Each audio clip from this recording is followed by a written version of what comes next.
In the sleepy suburbs of Texas, nestled on the outskirts of a bustling city, lies a quaint little house. To most, it's an unassuming sanctuary, a place of safety and comfort. But for one young resident, it was a gateway to the unknown, a crossroads for the otherworldly. They called it an Airbnb for the paranormal. Strange noises, flickering lights, and unexplainable chills were common in this home. While the parents brushed it off, the child knew better. This was no ordinary house. The living room was dim, lit only by the flickering blue light of the television. Two teenagers, their laughter fading into the tense silence of a horror movie, sat close together on the old, slightly worn couch. Outside, the world was shrouded in the quiet stillness of night, the occasional rustle of leaves in the breeze the only sound. Then, the doorbell rang. The sudden chime shattered the delicate quiet of the house. Both jumped, startled, their hearts pounding as adrenaline surged through them. The tension from the movie had primed their nerves, and they exchanged sheepish glances before breaking into nervous laughter. "Guess we are easier to scare than we thought," one said, attempting to shrug off the unease. The other nodded, but their laughter didn't feel right. Something was off. Rising from the couch, one teenager moved cautiously toward the window near the door. Peeling back the curtain just enough to peek outside, they scanned the porch and the yard beyond.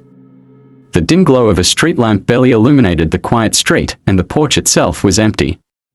"Not a soul in sight, nobody's there," they murmured, frowning. "Probably just a glitch with the doorbell." With a dismissive shrug, they returned to the couch. But the unease lingered, hovering in the air like an unseen fog. 5 minutes passed. Then the doorbell rang again. This time, there was no laughter.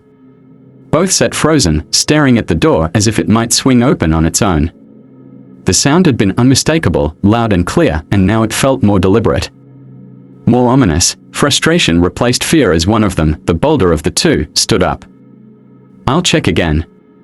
Maybe it's a prank." The walk to the window felt longer this time, the silence of the house now oppressive. Peeling back the curtain once more, they scanned the yard and the street. Nothing. The shadows stretched long and deep under the faint light of the street lamps, creating shapes that seemed almost alive. "Still no one," they said, their voice a little too loud in the quiet room. "I didn't get it." Returning to the couch, they both tried to settle back into the movie, but the tension had taken root. Every creak of the old house, every rustle of the wind outside, seemed amplified. Then it happened again. The doorbell rang. This time, the frustration bubbled over. Storming to the door, they threw it open and stepped onto the porch. The cold night air greeted them, sharp against their skin. The yard stretched out before them, empty and eerily still. They called out, their voice cutting through the night. "Who's there?" The only answer was the whisper of the wind and the faint creak of distant tree branches swaying. Slowly, they stepped back inside, closing the door behind them. The doorbell didn't ring again that night. But the silence it left in its wake was far more unsettling. The house had grown quiet, save for the faint hum of the refrigerator in the kitchen and the rhythmic breathing of Moss, now fast asleep on the couch. Yet sleep wouldn't come. Something gnawed at the edges of awareness, an instinctual unease that prickled the back of the neck. Then, movement outside the window. It was subtle at first, a faint shift in the shadows that played across the curtain. But the movement was deliberate, not the erratic dance of wind-tossed leaves. Heart pounding, the teenagers sat up, their breath catching as they stared at the sliver of glass exposed by the partially drawn curtain. There it was again, a fleeting motion, almost like someone, or something, was out there. Curiosity won over caution. Moving with careful, deliberate steps, they approached the window, their every movement slow and deliberate, as though afraid of making a sound. A trembling hand reached out, brushing the curtain aside just enough to peer into the darkness beyond. What they saw was something out of a nightmare. In the pale glow of the moonlight and the faint spill from a street lamp, a figure crouched low in the backyard. It moved with a grotesque, almost animalistic rhythm, its hunched form tearing at the grass. Its long, skeletal fingers clawed at the ground, uprooting clumps of dirt and dandelions, which it shoved into its mouth, if it could be called a mouth. The creature's face was wrong. Its ashen-gray skin was stretched taut over bones that seemed too sharp, too angular. Its eyes were empty pits of darkness, voids that seemed to swallow the light. But it was the mouth that truly horrified, a perfectly round, gaping hole lined with rows of jagged, razor-sharp teeth, like the maw of a lamprey. It opened and closed unnaturally, the darkness within seeming endless, as though it led to a void. For a moment, they couldn't breathe, their body frozen in place, unable to tear their gaze away. The creature continued its horrifying feast, oblivious to the watcher behind the glass. Then came the idea, reckless, desperate, foolish, to flip the backyard light on. The floodlight came alive with a harsh yellow glare, illuminating the scene in all its grotesque clarity. The creature froze, its head snapping upward, body rigid as if struck by an unseen force. The quiet murmurs it had been making shifted, becoming louder, stranger. Murmurs turned to guttural yells, then a screech that pierced the night. The sound was inhuman, a terrifying symphony of animal cries and guttural human agony. It shook the walls, rattled the windows, and sent shivers down the spine. Then it turned. The creature's hollow eyes locked onto the window, onto the frozen figure behind it. With an unnerving speed, it pressed its skeletal body against the glass, its razor-lined mouth twitching into a grotesque semblance of a smile. The glass creaked under its weight, web-like cracks beginning to spread, and then it screeched again, louder this time, as though it had found its prey. The backyard floodlight bathed the creature in a harsh, unnatural glow, exposing every grotesque detail of its twisted form. For a moment, the world seemed to hold its breath. The thing, whatever it was, stood motionless, its hunched body unnaturally elongated, its arms too long, its legs too thin to support its skeletal frame. Its skin was stretched tight, ashen gray and wrinkled, clinging to its sharp bones like damp paper. The light didn't comfort, it only amplified the terror. The creature's head tilted, almost bird-like, as if it was assessing the light itself. And then it began to move. Slowly at first, its motions were jerky and unnatural, like a puppet being yanked by invisible strings. The faint murmurs it had been making in the darkness grew louder, morphing into a cacophony of noises that defied logic. It was a sound caught between a yelping dog, the hoot of an owl, and the tortured scream of a human. The blend was maddening. Then it turned, its hollow, pit-like eyes locking onto the window. The teenager's breath caught in their throat as the creature took a step forward. Each motion was deliberate, its long, skeletal fingers twitching with an almost eager anticipation. As it approached the glass, the noises it made grew louder, sharper, filling the air like a swarm of bees rattling inside a tin can. The window was the only thing separating them now. It pressed its body against the glass, its grotesque face mere inches away. Its skin looked thinner here, almost translucent, veins visible beneath the surface. The mouth, oh, that mouth, was the most horrifying. A perfect, gaping circle, lined with razor-sharp teeth. It twitched as if grinning, opening and closing in unnatural spasms. The darkness within seemed endless, a black void that promised only destruction. Stains of red and brown lined the edges of its maw, the unmistakable signs of old and fresh carnage. And then it screeched. The sound erupted with such force it felt like a physical blow, rattling the very foundations of the house. The glass trembled under the weight of the noise, spider-web cracks forming and spreading outward. The sound was more than noise, it was a violation, a primal terror that clawed its way into the brain and lodged there, refusing to let go. The teenager stumbled backward, instinct screaming to run. The room seemed to pulse with each screech, the walls and floor vibrating in response to the creature's unholy cries. But it wasn't done. It threw its body against the window. The crack widened. Again, it slammed into the glass, harder this time, causing shards to splinter and fall. Each impact was a drumbeat of terror, each screech a reminder that the barrier would not hold. And then the worst realization dawned. The thing wasn't just trying to terrify, it was trying to get inside. It wasn't merely watching anymore. It was hunting. The house erupted into chaos the moment the window shattered. A loud crash filled the air, glass spraying across the floor like frozen raindrops. The creature's unearthly screech rose again, louder, more feral, as it climbed through the broken frame and entered the house it was inside. The teenager grabbed Moss by the arm, their breath ragged and panicked. "Run," they whispered sharply, but the urgency in their voice made the word cut like a scream.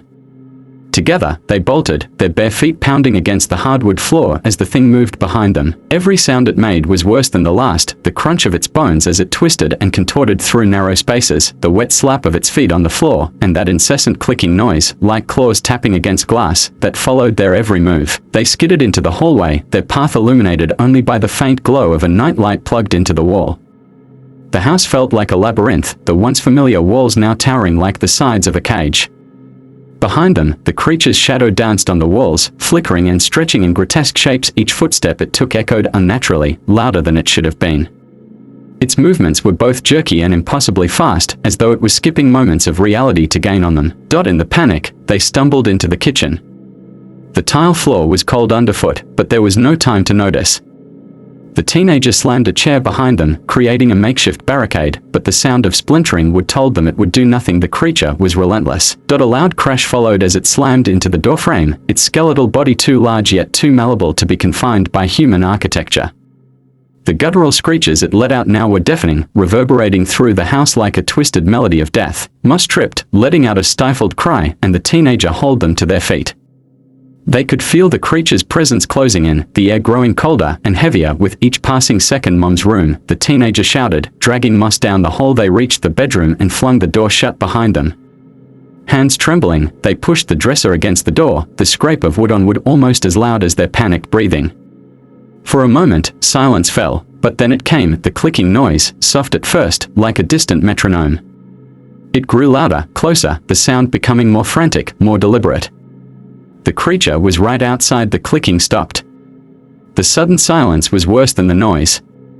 It was suffocating, pregnant with dread. They could hear their own hearts pounding, feel the cold sweat dripping down their spines, and then, the door rattled. The creature let out another unholy screech, shaking the walls as it tried to force its way in. The teenagers stumbled into the closet, their breath shallow, their hearts hammering. The dresser groaned. The door began to splinter. There was no escape. The relentless pounding on the door stopped suddenly, plunging the house into an eerie silence. Moss and the teenager clung to each other in the closet, breath shallow, ears straining to catch any sound.